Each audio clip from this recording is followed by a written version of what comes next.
Hi guys. Again, this is the third part of the calendar, and in today's video, which is probably gonna be a little video for part 3. I don't really have a name for this for now, but hopefully it'll be coming up as a name in a title. But this video I'm going to be talking a little bit about the days that affects February 28th, February 29th. The numbers are something. So maybe this might be the title. So in today's podcast, we're going to say that in today's podcast. So, if you guys look over at the months of, there's only 2 months, actually, no, as a matter of fact. I think I got a calendar here that I can show you guys here. So, at today's calendar podcast, I'm going to talk about 2 months.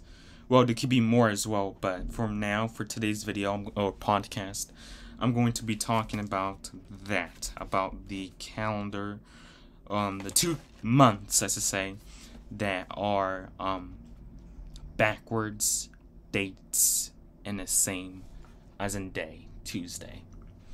So, if we look over on July 11th, so July is the 7th month of the year.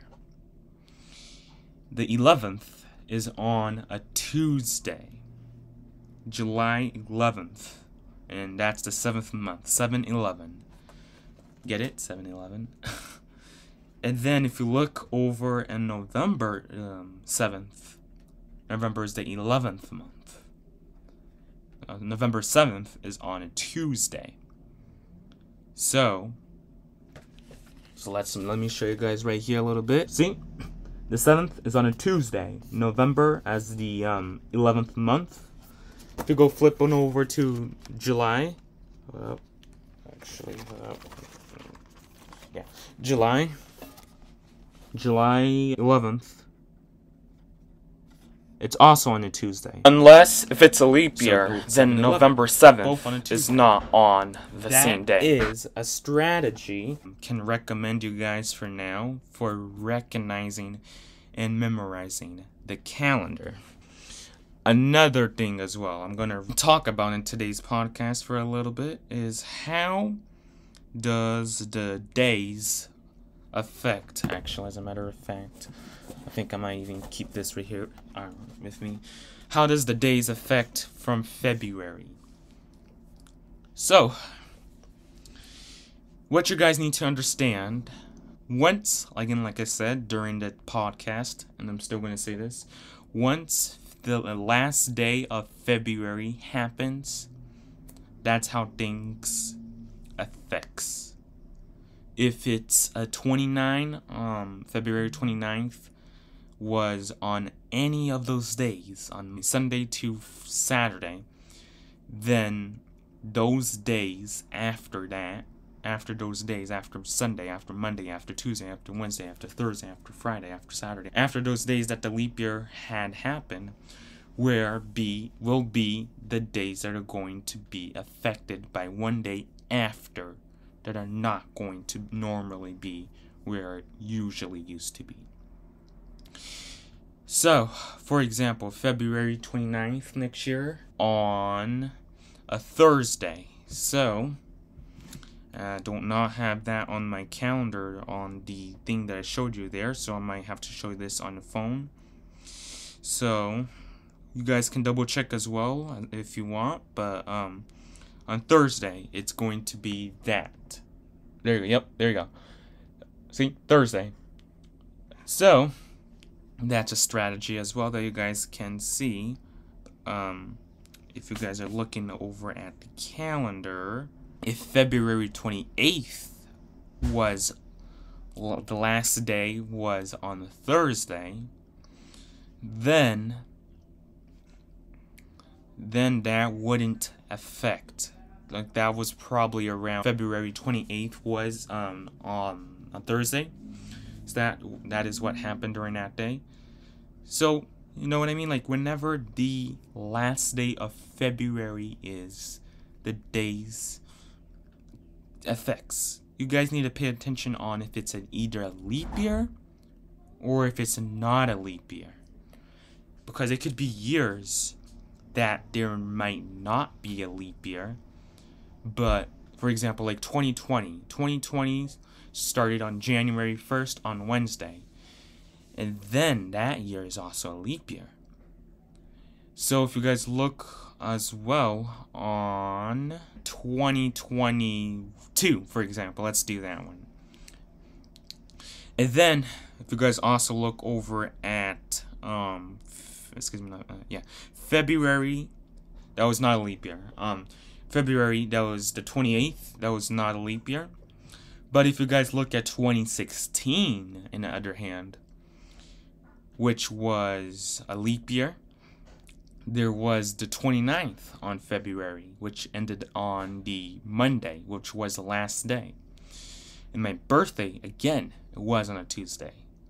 So, the thing is, the key of the calendar is that February 28th in 2022 was on a Monday. It ended on a Monday. But if you guys go back and look over at 2016, it also ended on a Monday. But it was the 29th. It was not the 28th. Because even if there was no 29, what would happen, the calendar would be no leap year for that fourth year, which last happened on 2012 of before 2016. And that wouldn't be good. And that would not make sense either, because a leap year always happens every 4 years.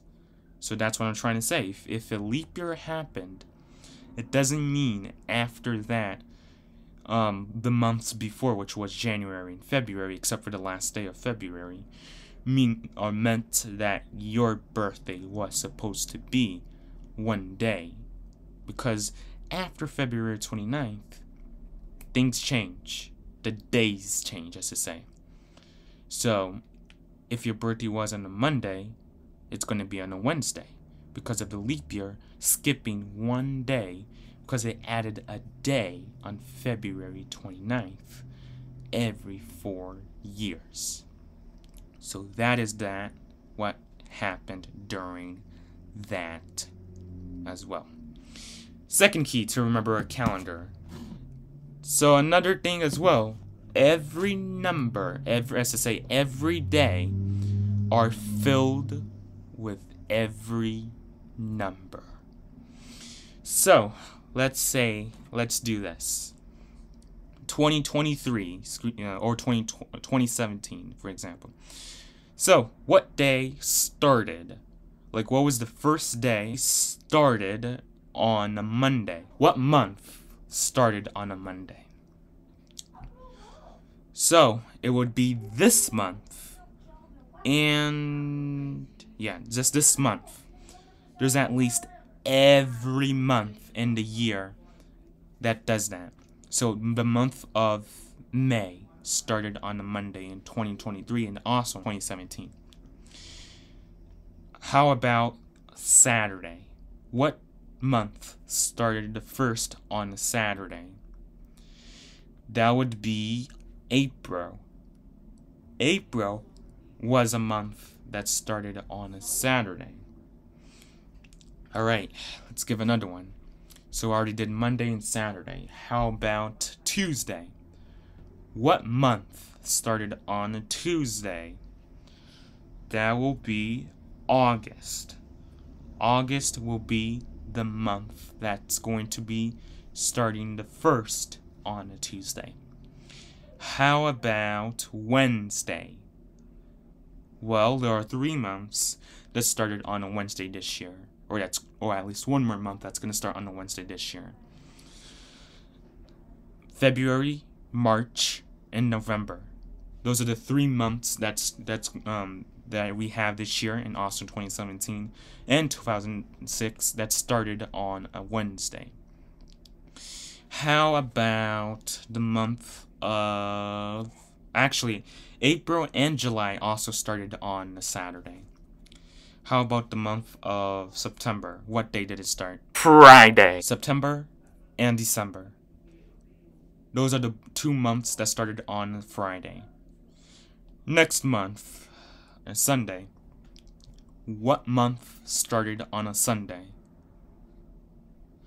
That would be the month of both January and October. And one more. What month started on, or let's say, what month is going to start on Thursday? That would be June, next month. So every month, it doesn't matter, January, February, March, April, it has been more than 7 months. It's more than 7 months than a year, so it has to fit in at least every month. That has to be with the first day in every day. In every month. It has to be filled with a first. If it doesn't, then it won't be a year. What's the point if you have a year that doesn't do that? It just doesn't make any sense, you know what I mean? So it has to do that. If there is, remember that I talked about there is a pattern on even and odd numbers. So, for example, if there was a month like the months of January, March, May, July, August, October, and December, if those months right there, and then the next day as well, then next week, a week after, is supposed to be an even number. But that's not gonna happen because after that got the next month, the week after, what happened after that also is an odd number as well. So that is how that is what happens there. Yeah, also for the month as well, for February as well, same thing, it does that too.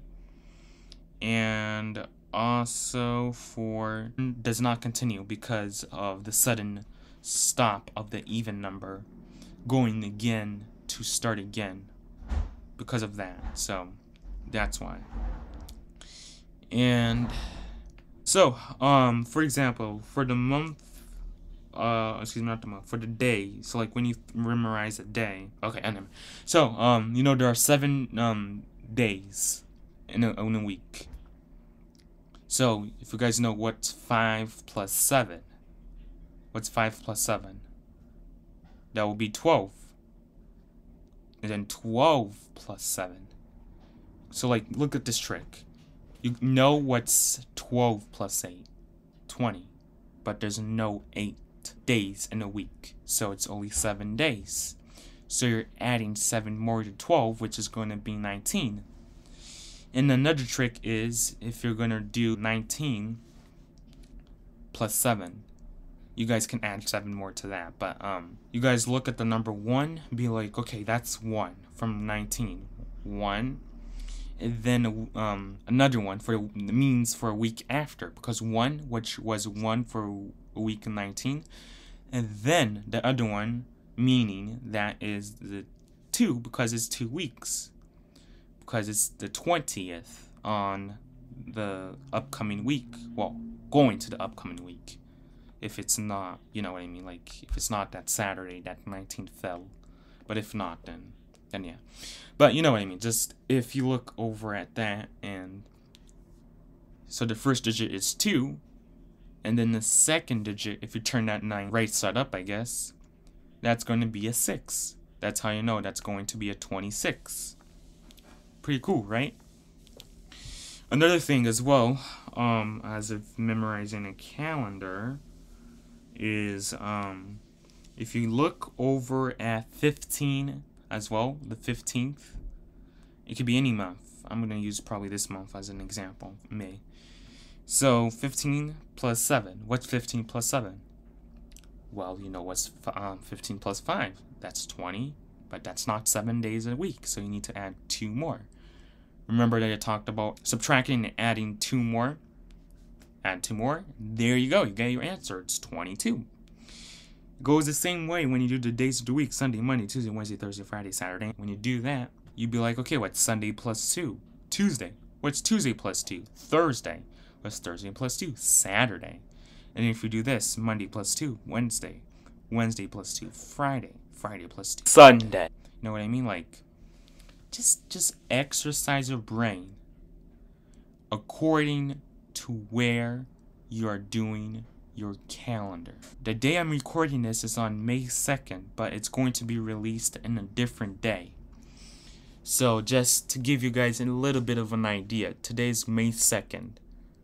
So just to give you a little bit of a sizz of an idea there of that, just do that. And the conclusion of the video for today is just exercise your brain. That way you understand, not understand, but get it off your brain. And you already tell people the days correctly. That's a little podcast I have for today. Thank you for watching, and I will see you guys next time. Goodbye.